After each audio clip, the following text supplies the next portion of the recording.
When Donald Trump found out that the president of Brazil was no longer his bestie Bolsonaro and was now the leftist and liberal Da Silva, he threw a temper tantrum.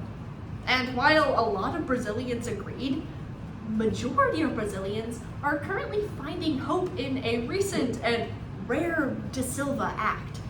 AP News on February 21st of 2025 explains, India and Brazil have recently signed a new Minerals Act to increase cooperation on the sourcing and production of rare earth minerals, often used in both energy and technological development.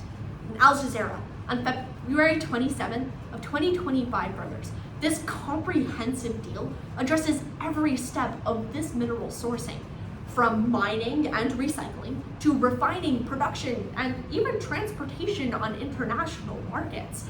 Right now, 7 countries look to India and Brazil for these rare earth minerals. But as a result of this deal, several more are looking towards these countries to take a step away from the dominance of China and Western powers. Considering this deal has the potential of completely reforming energy dynamics in both South Asia and South America, it is important that we ask, can trade partnerships like the India-Brazil critical minerals deal enable the global South to build resilient supply chains? And the answer is yes, because it decreases dependence on China and Western powers. We can see this for 3 key reasons. Because first, the Memorandum of Understanding increases strategic diversification. Second, mining cooperation will increase value chain development. And finally, resource pooling will create better negotiating positions for both countries. Now, while Da Silva doesn't have a lot of understanding with Brazilian people, his move for this deal was because of energy instability across the country, bringing us to the first reason as to why this will decrease Western and Chinese dependence, because the Memorandum of Understanding will increase strategic diversification. The Economic Times on March 2nd of 2025 explains that the Memorandum of Understanding is a clause within the deal that addresses specifically critical minerals, those that are necessary for the most strategic technology and energy. Right now, Chinese reliance for these minerals for India and Brazil is over 90%.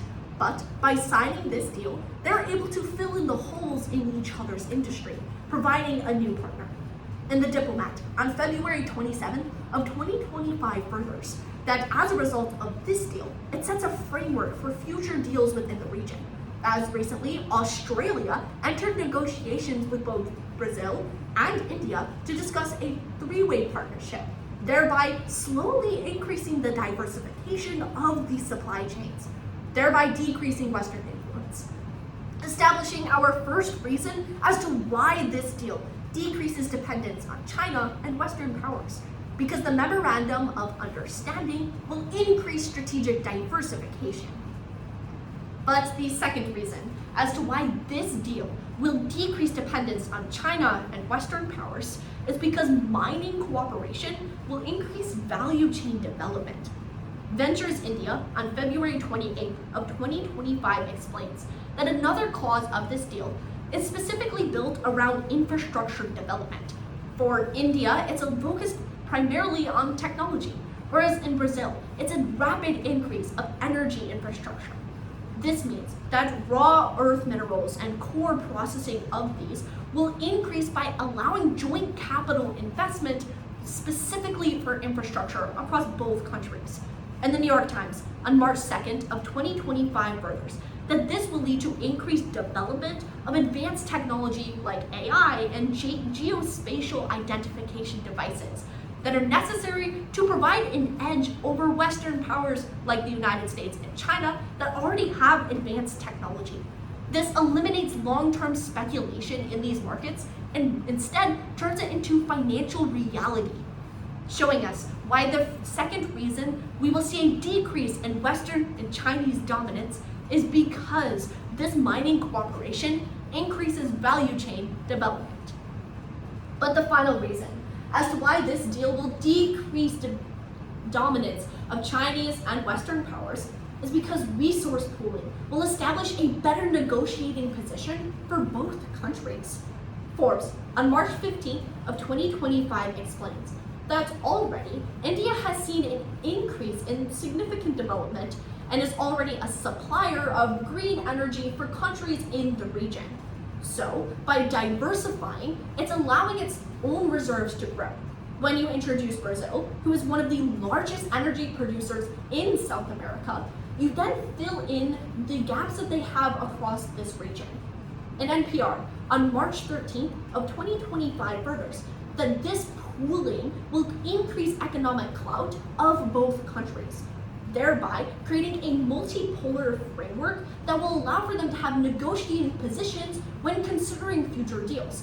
We're currently seeing that happening in the Australia deal, allowing for both of them to use their increased negotiating position to negotiate better terms with a country that already has better infrastructure and technology than the two countries do as of today.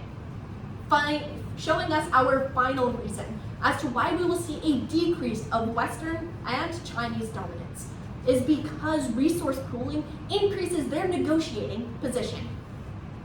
So, when we return to today's question, can trade partnerships like the India-Brazil critical minerals deal enable the global south to build resilient supply chains? It's obvious that the answer is yes, because it decreases dominance of Chinese and Western powers. We saw this for three key reasons. Because the Memorandum of Understanding increases strategic diversification, the mining cooperation increases value chain development, and because resource pooling increases a better negotiating position. So while Donald Trump might not be happy about De Silva, Brazilian people are on their way to being there.